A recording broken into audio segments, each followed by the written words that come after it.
अस्सलामुअलैकुम। Welcome to my channel दिलचस्प कहानियाँ।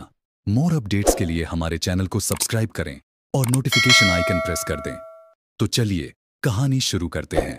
और अगर आप चाहते हैं कि नीचे उर्दू लिखी भी आए तो इस बटन को क्लिक कर दें। तुम मुतालबा करके तो देखो, विल्सन ने बेसब्री से कहा। रकम की अदायगी करना हमारा काम है। 10 million American dollar Ben Wilson की आंखों में देखते हुए संगीन लहजे में कहा और वो चौंक पड़ा। उसे आखिर ये तवक्को नहीं रही होगी कि मैं इतनी बड़ी रकम तलब कर बैठूंगा। एक लम्हे के लिए तो यूं महसूस हुआ जैसे वो इनकार कर देगा, लेकिन फिर उसने एक तवील सांस लेकर इस बात में सर हिला दिया और गिरान को खूंखार नजरों से देखने लगा। इसके अलावा मैंने उसे रजामंद होते देखकर जल्दी से कहा, तुम दोनों मुझे अपने बारे में मालूमात फराहम करोगी। मालूमात? विल्सन ने पलकें झिपकाई। तुम्हें मालूमात से क्या मतलब? तुम तो रकम लो और अपने काम से काम रखो। मेरा यही इरादा था, मगर अब मैं ऐसा नहीं कर सकता। मुझे अंदेशा है कि रकम अदा करने के बाद तुम लोग मिल पर कातिलाना हमला जरूर करोगे, लिहाजा अपने तहफ़्फ़ुज़ के लिए बेरा बाखबर रहना जरूरी है। फर्ज करो हम तुम्हें अपने बारे में सब कुछ बता दें, तो क्या ये मालूमात तुम्हारी जान बचा लेंगी? ग्राम मुस्कुराया। तुम्हारा जुमला जाहिर करता है कि तुम्हारी नीयत साफ नहीं है। मैं मुस्कुराया। मालूमात जान बचाया नहीं करती मिस्टर ग्राम, ये तो आदमी को मुश्किल में फंसाती हैं। तुम्हारे बारे में तमाम मालूमात महफूज कर दी जाएंगी, और अगर मैं आसाती मौत का शिकार हुआ तो मेरे साथ ही तुम्हें दुनिया की किसी कोने में नहीं छोड़ेंगे। ऐसा कोई नहीं होता जो किसी के लिए अपनी जान जोखिम में डाले, ग्राम ने कहा, और मैं उसे घूरने लगा। ये तुम्हारा मौजू नहीं है मिस्टर ग्राम, मैंने दुरुस्त लहजे में कहा। या तो मेरी डिमांड पूरी कर दो या गिरफ्तार के लिए तैयार हो जाओ। उन दोनों ने एक दूसरे की तरफ देखा। सारी मुसीबत तुम्हारी वजह से आई है, विल्सन बुड़बुड़ाया। अच्छा खासा सिर्फ 50,000 में जान छूट रही थी, अब इस मुसीबत को तुम नहीं भूगतो। डेविड हैरान तो उसकी समझ में नहीं आ रहा था कि मैं क्या कह रहा हूँ और क्यों कह रहा हूँ। उसके ख्याल में मैं वक्त जाया कर रहा था। मालूमात तो फुट डेविड भी फराम कर सकता था। उसे ये मालूम नहीं था कि यहूदियों को अजियत पहुंचाकर मैं किस कदर लुत्फअंदोज हो जाता हूँ, और हर माल पर शिकस्त देना ही मेरी जिंदगी का निस्बुल ऐन है। तो वहाँ कब तक खड़े रहोगे ग्राम? इधर विल्सन के पास आकर बैठ जाओ और मेरे सवालों के जवाब दो।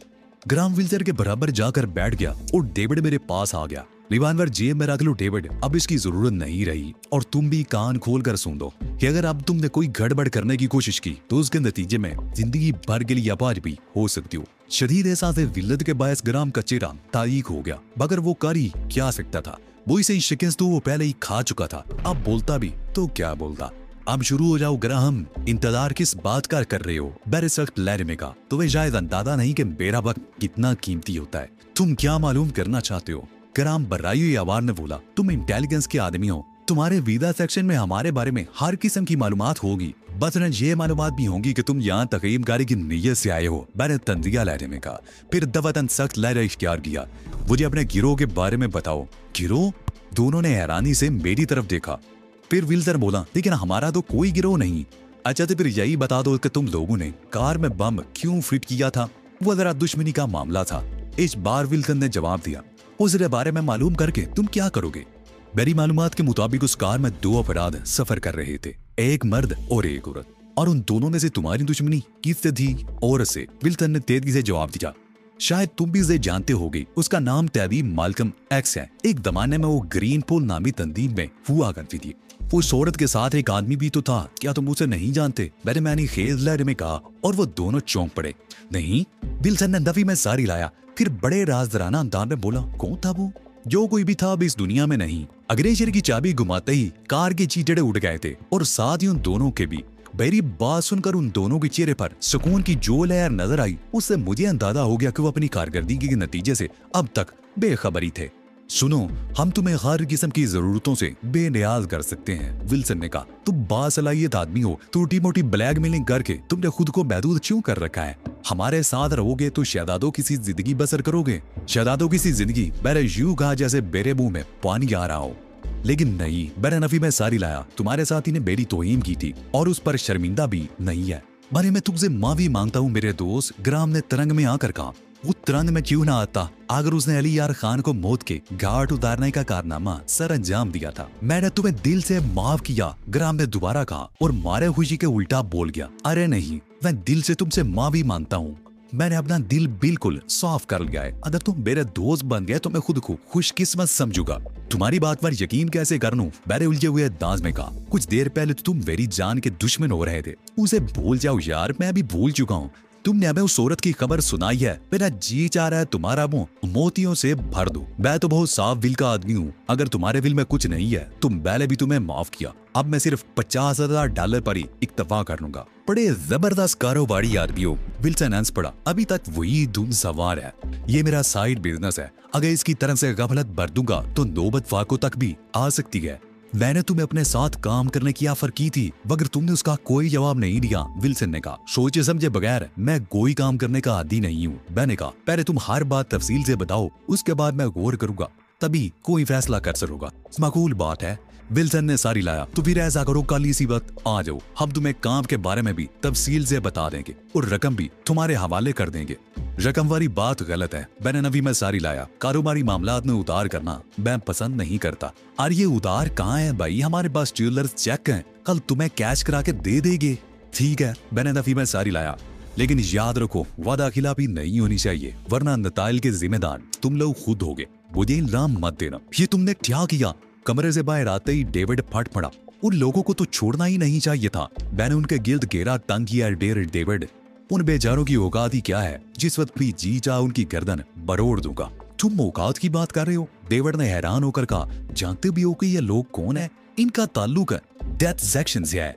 तुम्हारी बातें मैं बाद में सुनूंगा, पहले मैं जरूरी फोन कर लूं। फोन पर मैंने जरूरी हदायत जारी की, जिनकी रोज कैप्टन बेंस इंटेलिजेंस के महकमे में उनूज मुलाजिम था और 2 रोज की छुट्टी पर था। दूसरी अहम हदायत यह थी कि असल डेंस को उसकी रिहायशगाह से आरजी तौर पर हटा दिया जाए। फोन करने के बाद मैं डेविड के साथ होटल से निकल आया। वो मुझे बात करने के लिए बहुत बेचैन था। पहले तुम मुझे ये बताओ कि अब तुम्हें यकीन आया या नहीं, तुम्हें मरवाने की कोशिश रैंडल ही की थी? मैंने टैक्सी की तलाश में नजरें दौड़ाते हुए कहा। उन दोनों बदमाशों को देखते ही यकीन आ गया था। डेविड ने तेजी से कहा, मैं उनसे बहुत अच्छी तरह वाकिफ हूँ, खासतौर पर ग्राम तो बहुत छटा हुआ बदमाश है। कई अफराद को तो मैं अपने हाथों से हलाक कर चुका है। तुम्हारी बातें सुन सुनकर मुझे तो हैरत हो रही है। अगर ईगल के डेथ सेक्शन में ऐसे ऐसे गधे पड़े हुए हैं तो दीगर शोबों का तू खुदा ही हाफिज है। जिस्मानी एतबार पे तो तुमने उन पर अपनी बर्तरी साबित कर दी, लेकिन आखिरकार तो तुम उनके धोखे में आ ही गए ना। डेविड ने कहा। मैं हंस पड़ा। जरा मुझे भी तो मालूम हो कि मैंने क्या गलती की है। वो तुम्हें एक पैसा भी नहीं देंगे। बहुत मुमकिन है कि कल तक मुल्क से ही फरार हो जाएं। तुम्हें उसी वक्त तुमसे रकम ले लेनी चाहिए थी। तुम्हारा दिमाग तो नहीं शराब हो गया? मैंने डेविड को घूरा। तुमने ये क्यों समझ लिया कि मैं उनसे रकम वसूल करने के लिए दिया था? फिर किस लिए गए थे? डेविड ने हैरत से कहा, तमाम वक्त तो तुम उनसे रकम की बात करते रहे, तुम्हारा सारा जोर रकम पर था। मैं तो सिर्फ तुम्हारे इत्मीनान के लिए ये सब बातें कर रहा था। तुम्हें इस बात पर शुबा था ना कि तुम्हें बरवाने की कोशिश करने वाला रैंडल नहीं कोई और था। लंच के टेबल पर हमारा इंतजार किया जा रहा था। मुझे भी सख्त भूख लग रही थी, लिहाजा मैं डेविड से लंच टेबल पर पहुंच गया, जहाँ तहजीब, कैथी ब्राउन और जनरल टेरेस पहले ही से मौजूद थे। तुमने तो बहुत इंतजार कराया यार, जनरल टेरेस ने शिकायती लहजे में कहा। तहजीब बता रही थी कि तुम जल्दी आने को कह गए थे और बुढ़ कहाँ रह गया। बैठो डेविड, मैंने डेविड के लिए अपने बराबर वाली कुर्सी खींचते हुए कहा। फिर जनरल से बोला, बुढ़ भी पहुंचने ही वाला होगा। मुझे आना तो जल्दी था, मगर अंदाजे से जरा ज्यादा देर हुई। तुमने नींद पूरी कर ली? हाँ, 3-4 घंटे की नींद काफी होती है, जनरल ने कहा। वो और कैथी ब्राउन शायद इतनी देर सोए होंगे, उनकी आंखों से जाहिर होता था जैसे अभी अभी सो कर उठे होंगे। तुम डेविड होटल की रुदात सुनाओ। रुदात डेविड से सुनो। मैं प्लेट में सालन निकालते हुए बोला, मैं इस वक्त सिर्फ खाना खाने के मूड में हूँ। डेविड से किसी को सवाल करने की जरूरत नहीं पड़ी। वो तो जैसे बड़ा बैठा था, फौरन किसी टेप रिकॉर्डर की तरह बजना शुरू कर दिया। अभी उसने चंद ही जुमले बोले होंगे कि बुढ़ा आ गया। उसने आते ही हस्बे मामूल बकवास शुरू करने की कोशिश की थी, मगर किसी ने उसकी तरफ आंख उठाकर भी नहीं देखा था। नतीजा ये हुआ कि वो खुद ही बुरा सा मुंह बनाकर एक तरफ बैठ गया। दीगर लोगों की तरह उसकी भी तमाम दर तवज्जो डेविड की तरफ ही थी, मगर वो बहुत मरदूद था। यही जाहिर कर रहा था जैसे वो एक लफ्ज भी ना सुन रहा हो। मुझे अभी तक यकीन नहीं आ रहा, ग्राम जैसे शख्स को मिस्टर अली के हाथों इतनी बड़ी उज़ीमत उठाना पड़ी। डेविड ने दास्तान तमाम करने के बाद कहा, यकीन करें वो इनके सामने किसी बच्चे से भी बदतर नजर आ रहा था। इस बात पर तो इसलिए यकीन किया जा सकता है कि हम अली की सलाहियतों से वाकिफ है, क्योंकि पेश नजर ग्राम जैसे लोगों की अली के सामने कोई हैसियत नहीं। लेकिन अली का रवैया समझ में नहीं आया। जनरल टेरेस ने कहा, सुना है रात भर जागने के बाद ज़हनी सलाहियतें आधी रह जाती हैं। बुढ़ ने बड़ी संजीदगी से कहा, और उसके बाद वलीद आदत ना सोया जाते चौथाई रह जाती हैं। मैंने मुस्कुरा कर कहा, जरूर रह जाती होंगी। बुढ़ ने बड़ी संजीदगी से कहा, अगर पहले इस बात में कोई शुबा हो भी तो तुम्हारी हरकत से यह फार्मूला पाया सबूत को पहुंच जाता है। मजाक से कतई नजर तहजीब ने गुफ्तगू में शामिल होते हुए कहा, उन लोगों के साथ तुम्हारा ये रवैया कोई ज्यादा अजीब नहीं रहा? बहुत मुमकिन है कि गुज़िश्ता रात की शब बेदारी और गैर मामूली सूरत से दो चार होने के बायस मेरी कुव्वत मुतासिर हुई है। मुमकिन है अगर मैं तारादम होता तो उन लोगों के साथ मेरा तर्ज अमल मुख्तलिफ होता, लेकिन मौजूदा हालात में मैं पूरे यकीन के साथ कह सकता हूँ कि उन लोगों के साथ इससे बेहतर सलूक नहीं किया जा सकता था, बिल्कुल किया जा सकता था। बुढ़ ने बड़ी तेजी से कहा, उनकी दावत की जा सकती थी, उन्हें सदारती मेहमान का दर्जा दिया जा सकता था और ये कि उनकी शादियां भी कराई जा सकती थी। बकवास बात करूं, मैंने बुढ़ को खुशमगीन नजरों से घूरा। हम तफ्तीशी दुख्ता निगाह से बात कर रहे हैं। ओह, मैं समझा था यहाँ समाजी नोयत की गुफ्तगू हो रही है। बुढ़ ने ज्यों कर कहा, फिर बेरी घूरती हुई नजरों की ताम ना लाते हुए जल्दी से बोला, खैर कोई बात नहीं, अब नहीं बोलूंगा। मुझे वैसे भी इन कामों से कोई खास दिलचस्पी तो है नहीं।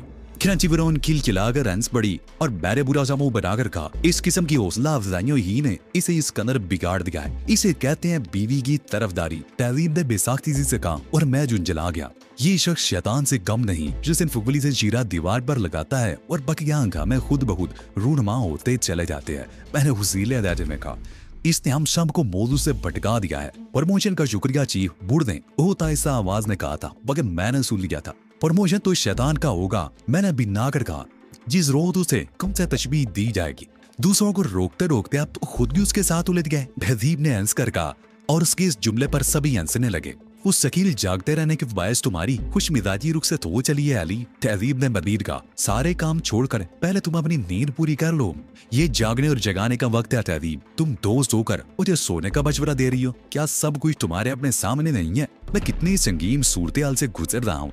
मेरे अजीज तरीन दोस्त जनरल टेरेस ने मुझे यहूदियों का एजेंट समझ लिया और जिसने मुझे इस हाल को पहुंचाया उसने मेरी हलाकत का मुकम्मल सामान कर दिया था। मुझे अंदाजा है अली, तहजीब ने कहा, लेकिन तुम आराम नहीं करोगे तो हालात का मुकाबला कैसे करोगे? तुम्हें अंदाजा ही तो नहीं है तहजीब, तुम सिर्फ ये देख रही हो कि जो नजर आ रहा है और जो तुम्हें नजर नहीं आ रहा वो जितना खौफनाक है उसका तुम क्या कोई भी अंदाजा नहीं कर सकता। मेरी शख्सियत हर एक की नजरों में मशकूक होकर रह गई है।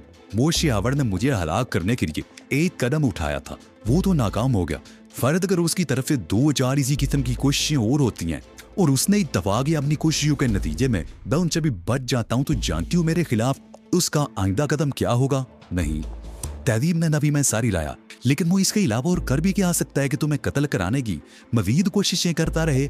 ये तो वो करता ही रहेगा तहजीब, लेकिन उसने मेरी शख्सियत की तब्दीली की जो फिल्में बना रखी हैं। मुझे अंदेशा है कि पे दर पे नाकामियों के बाद वो उन्हें तमाम अरब मालिक के लिए जारी कर देगा। ओह, जनरल टेरेस मुस्तरिबाना अंदाज में खड़ा हो गया। वाकई ही तुम ठीक कह रहे हो, अगर उसने ऐसा कर दिया तो तुम कहीं के भी नहीं रहोगे। लेकिन ये भी क्या जरूरी है कि उसने इन मदादर की फिल्में बनाई हों? बुढ़ ने इकरार दिया, ये नामुमकिन है, उसने फिल्में ना बनाई हों। डेविड ने कहा, वो इस किस्म का आदमी है, आप लोग इस एतबार से उसे ब्लैकमेलर भी कह सकते हैं। वो तो अपने लोगों को ही ब्लैकमेल करता रहता है। सुन लिया तुमने? मैंने तहजीब से कहा, यही वो बात है जिसने मुझे सबसे ज्यादा तशवीश में मुब्तला कर रखा है। सूरत-ए-हाल तो बेशक संगीन है, जनरल ने कहा, लेकिन तुम्हारा तर्ज अमल भी तो अजीब है। ग्राम और विल्कन को छोड़ने की क्या तुप थी? अब अगर वो निगरानी करने वालों को जुल दे गए तो उनकी निगरानी करने की जरूरत नहीं रही। मैंने जनरल की बात काट कर कहा, उन दोनों की निगरानी खत्म करा दो और उन्हें उनके हाल पर छोड़ दो। जनरल के अलावा तहजीब ने भी मुझे हैरत से देखा, और अगर वो मुल्क से ही फरार हो गए तो? तहजीब ने कहा, तो मैं तो मलकम तुमसे शिकायत नहीं करूंगा। मैंने खुश्क लहजे में कहा, और जनरल समझ गया कि इस मौजू पर मैं मजीद गुफ्तगू नहीं करूंगा। तबाह होने वाली कार का तजिया किया जा रहा है अली, दवादान जनरल ने कहा, देखो क्या नतीजा निकलता है। ओह, मैं चौंक पड़ा। कार के साथ जो ड्राइवर मारा गया था उसका क्या हुआ? उसकी लाश के टुकड़े जमा कर लिए गए हैं और उन्हें यकजा करके ताबूत में बंद किया जा रहा है। फिर ताबूत उसके घर ले जाया जाएगा ताकि उसके बीवी बचे। मैं उठ खड़ा हुआ, तुमने उसकी बीवी से ताजियत की जनरल? मैंने कहा, और जनरल बुखला सा गया। नहीं, उसने गड़बड़ा कर कहा, इतनी फुर्सत ही नहीं मिल सकी। ये भी एक जरूरी काम है जनरल, उठो, हम अभी उसके घर चलकर उसके बीवी बच्चों से तावियत करेंगे। हम सब लंच के टेबल से उठकर मुतवफी ड्राइवर के घर की तरफ चल दिए। उसका दार महल की इमारत से कोई 2 फरलांग के फासले पर था। ये महल से मुलेक एक अहाता था जो बाहर वालों के लिए टेरेस महल की हदूद में और टेरेस महल में रहने वालों के लिए महल की हदूद से अलहदा था। उस अहाते में सर्वेंट क्वार्टर बने हुए थे।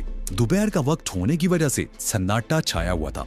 जनरल को महल के अहाते से बाहर जाते देखकर गेट पर मौजूद सिक्योरिटी गार्ड ने जनरल के साथ होना चाहा, मगर बैनो ने वापस जाने का इशारा किया।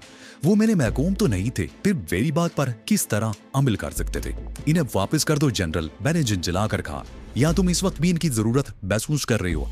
फिर वो लोग जनरल के कहने पर ही वापस गए थे और हम बगैर किसी रहनुमाई के मुतवफ़ी ड्राइवर एडगर के घर की तरफ जा रहे थे। और मजे की बात यह है कि एडगर का घर किसी को भी मालूम नहीं था। जनरल ने चलते वक्त ये मसला उठाया था, मगर मैंने उसे कोई अहमियत नहीं दी थी। छोटी सी जगह में उसका घर ढूंढना मुश्किल ना होता। मेरा अंदाजा दुरुस्त साबित हुआ। हमें एडगर का घर ढूंढने की जरूरत ही नहीं पड़ी। जनरल टैरथ की वहां आमद कोई मामूली बात नहीं थी, और वो भी बगैर मुआवजों के। वहां रहने वाले तमाम लोग जनरल के मुलाजिम थे। कुछ ऐसे थे जिन्हें जनरल के करीब जाने का मौका मिलता रहता था, और कुछ ऐसे थे जिन्हें कभी यह मौका मिला ही नहीं था। आज उनकी भी चांदी हो गई थी। वो जनरल को बहुत करीब से और बिला रोक टोक के देख सकते थे। वहां रहने वाले मुलाजमीन ने एडगर के घर तक हमारी रहनुमाई की, जहां से बैंड की सदाएं बुलंद हो रही थी। पास पड़ोस की औरतें भी जमा होकर बैंड कर रही थी। अंदर जनरल की आमद की इतला पहुंची तो खलबली सी मच गई। हमें फौरन ही अंदर ले जाया गया। हम छोटे से स्टैंड से गुजरकर एक मुख्तसर से बरामदे में पहुंचे, जहां जमीन पर दरी बिछी हुई थी। हमारी आमद से कबल उस दरी पर खवातीन बैठी हुई थी, जो अब अंदर कमरे में चली गई थी, मगर एडगर की बेवा अब भी वहीं बैठी थी। उसने स्याह मातमी लिबास पहन रखा था, बाल बिखरे हुए थे, आंखें सुर्ख और मतूरम हो रही थी, और नजरें दूर कहीं खिला में जमी हुई थी, जैसे वहां बने मुतवफ़ी शोर को तलाश कर रही हो।